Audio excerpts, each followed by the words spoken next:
నవ్విపోదురుగాక నాకేటి సిగ్గు అన్నట్లుగా ఎన్ని వరుస ఘటనలు జరిగినా మాకేం భయం అన్నట్లు తయారయ్యారు నేటి ప్రభుత్వ ఉపాధ్యాయులు.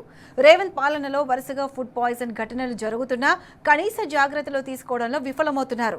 రాష్ట్రంలో నిత్యం ఏదో ఒక స్కూల్లో కలుషిత ఆహారం తిని విద్యార్థులు అస్వస్థతకు గురయ్యారనే వార్త కామన్ గా మారింది.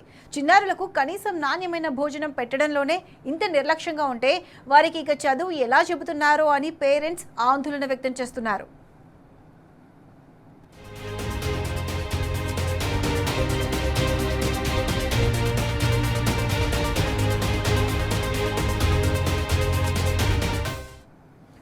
మెదక్ జిల్లా రామాయంపేట ఉన్నత పాఠశాలలో రాగి జావ తాగిన 6 విద్యార్థులు అస్వస్థతకు గురయ్యారు. అయితే ఈ విషయం బయటకు తెలియకుండా గుట్టుచప్పుడు కాకుండా వారికి వైద్యం చేయించారు ఉపాధ్యాయులు. పైగా దీన్ని పెద్ద ఇష్యూ చేయొద్దని అంటున్నారు. కనీస జాగ్రత్తలు తీసుకోకుండా అడుగడుగున నిర్లక్ష్యం పనిచేస్తూ ఏదైనా ప్రమాదం జరిగినప్పుడు మాత్రం ఎక్కడ లేని భయాన్ని నటిస్తున్నారు. ఇలాంటి ఘటనలకు కారకులపై ఇలాంటి చర్యలు తీసుకోకపోవడం వల్లే తరచుగా పేరెంట్స్ ఆవేదన వ్యక్తం చేస్తున్నారు. ఇప్పటికైనా బాధ్యులపై కఠిన చర్యలు తీసుకోవాలని డిమాండ్ చేస్తున్నారు.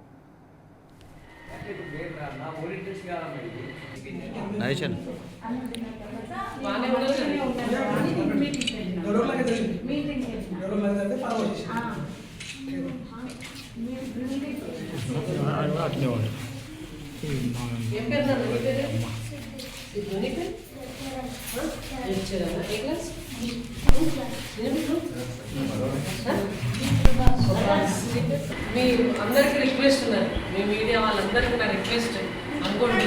ఎస్ఎస్సి ఎగ్జామ్స్ ఉన్నాయి, అర్థమైందా? ఇలాంటివన్నీ ఉంటే మా దృష్టికి తీసుకెళ్ళండి. ఫస్ట్ మా దృష్టికి తెండి. మీరు స్క్రోలింగ్లో పెడితే స్టేట్ ఆఫీస్ వరకు వెళ్ళిపోయి ఏదో జరిగింది అనుకుంటారు. ఇప్పుడు ఈ లెవెల్కి మేము వస్తాం, మీరు ఫోన్ చేయగానే వచ్చిన ఉంటుంది, అర్థమైందా? రేపు హైదరాబాద్ వారం నుంచి వెళ్ళాలి, ఇక్కడే ఉన్నా. ఈరోజు వెళ్దాం అనుకున్నా కానీ పిల్లలకి ట్రైన్ అయినా కానీ వచ్చిన, నిన్న అక్కడే వెళ్ళాం రేపు.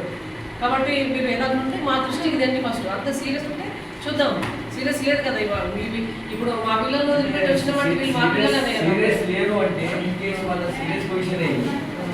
ఈ ఉపాధ్యాయులు వర్షం ఎలక్ట్రికే సీరియస్ మేము యాక్షన్ తీసుకుంటాం. మాకు చెప్పండి. రాయడం అనేది ఇష్యూ సీరియస్ ఇష్యూ బట్టి అలాగే ఉంటుంది. అయినా సీరియస్ రాయడం ఇష్యూ పెద్ద స్టేట్ ఇష్యూ అది. అంటే ఇప్పుడు నా ఓరియంటేషన్